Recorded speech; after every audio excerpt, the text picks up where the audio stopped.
Hey guys, welcome back to my channel. Today I'll be showing how to replace the auger belt on your Troy-bilt or MTD made snowblower. And the blower I'll be doing this on today is a newer Troy-bilt snowblower, and it's the 3-stage snowblower. However, the same procedure will apply to many other MTD made snowblowers as well. Now, some symptoms that will indicate that you need a new auger belt are that the augers themselves will not turn. You may also smell the belt burning from underneath the belt cover there. And also your blower may be okay to blow some really thin snow, but as soon as you get into deeper stuff, it will stop blowing. And this may happen slowly over time, so you may notice that gradually it's not blowing the snow as far as it used to. Now, as a safety precaution, it is a good idea to unplug the spark plug boot. And this one's pretty tight in there.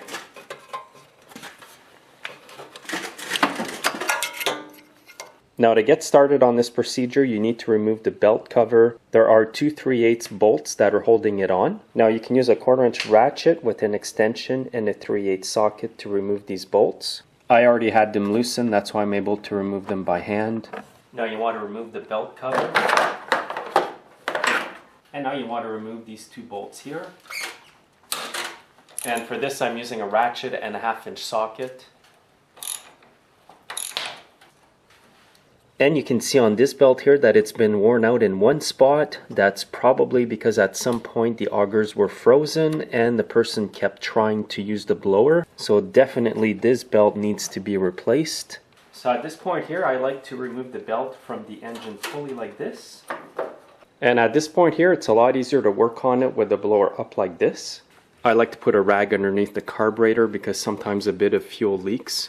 Now, if you do have fuel leaking out of the fuel cap, you may have to remove some fuel from your gas tank so it does not leak the whole way through the procedure. And if you're at home, you can use a fuel siphon hose or a turkey baster. And at this point here, you need to remove the 4 3/8 bolts that are holding the belly pan on. Today I'm using my 1/4-inch impact with a 3/8 socket.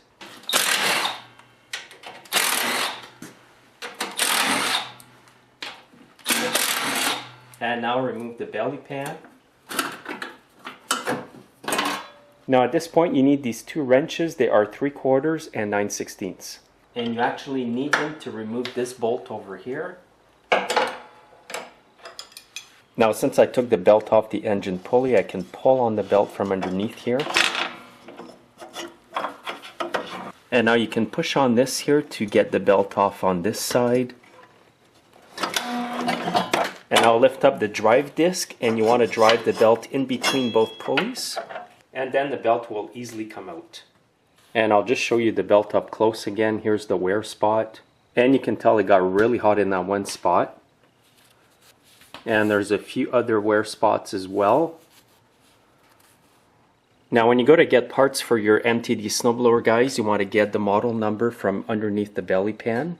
You're going to find a tag like this on your belly pan, and this is the model number that you want to use right here, starting with the 3, to get the proper parts for your machine.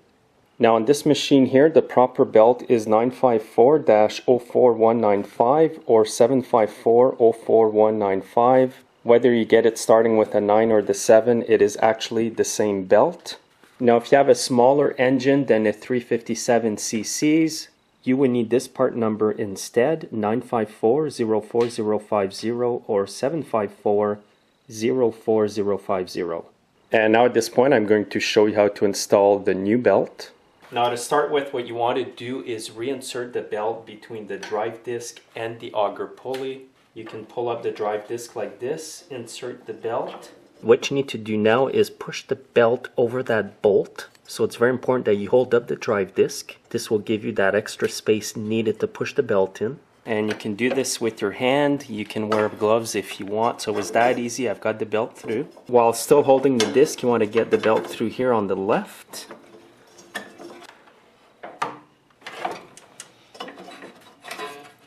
And you can turn the pulley as well. It kind of helps the belt to get up there.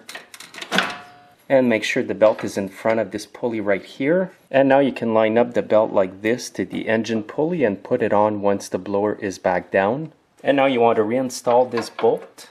And with your 9/16 and 3/4-inch wrench, you want to retighten it up. You want to make sure it's fairly tight. Now at this point it is a good time to grease the inside of your transmission. I'm putting lithium grease on the shaft for the drive wheel. If you don't do this regularly, the drive wheel mechanism can actually seize on the shaft or make it a lot harder to shift gears. And I'm just going to move the gear shifter. This will allow me to grease where I wasn't able to reach. All you need on this shaft is a thin film, because if you put too much grease, it can go on the drive wheel and the drive disc, and then your transmission will slip.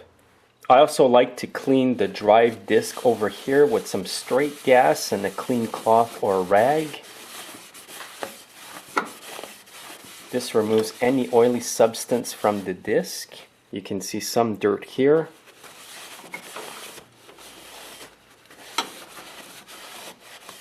And you can even wipe the disc over here lightly.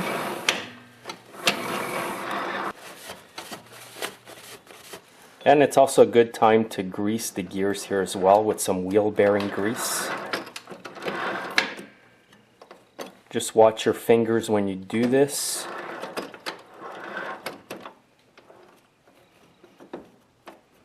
And now you can reinstall the belly pan, and you want to insert into the grooves here.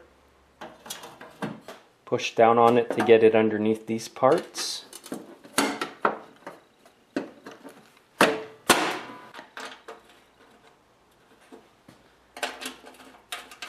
I'm going to retighten them on low speed with my impact, and I will finish off the tightening by hand with a ratchet.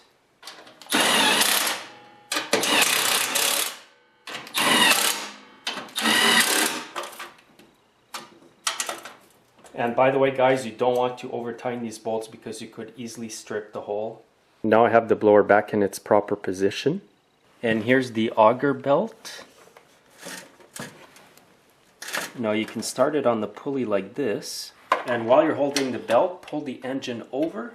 And that's why you saw me unplug the spark plug boot at the beginning for safety reasons. And now the belt's going to go on the pulley very easily. And now you want to reinstall the belt guard. And now just finish tightening up the bolts.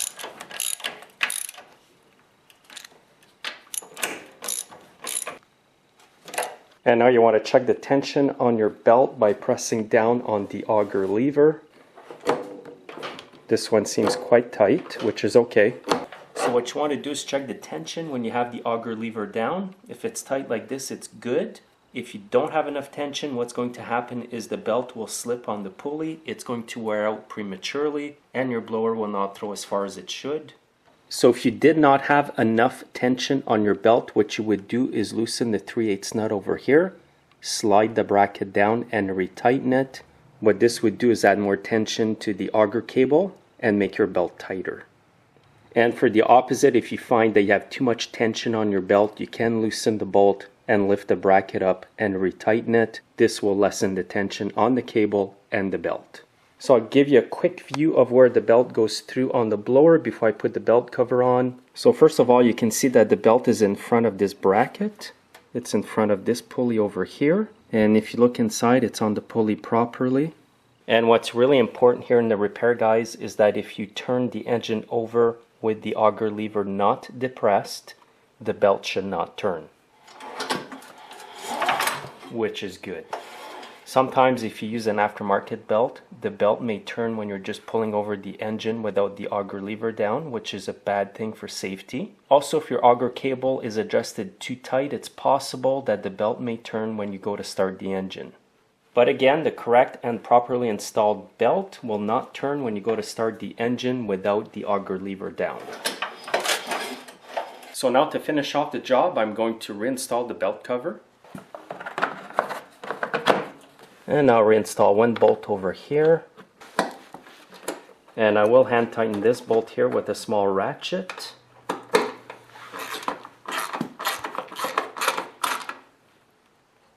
And I'll reinstall the bolt on this side as well.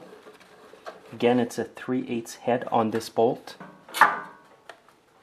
And now last but not least, reinstall the spark plug boot. So that's all there is, guys, to installing the auger belt on your newer MTD made snowblower. And just a reminder, make sure you get the correct belt for the auger. If not, your blades may keep turning even if you're not pressing down the auger lever. So at this point here, I'm just going to start it up and make the auger spin to make sure the belt is okay.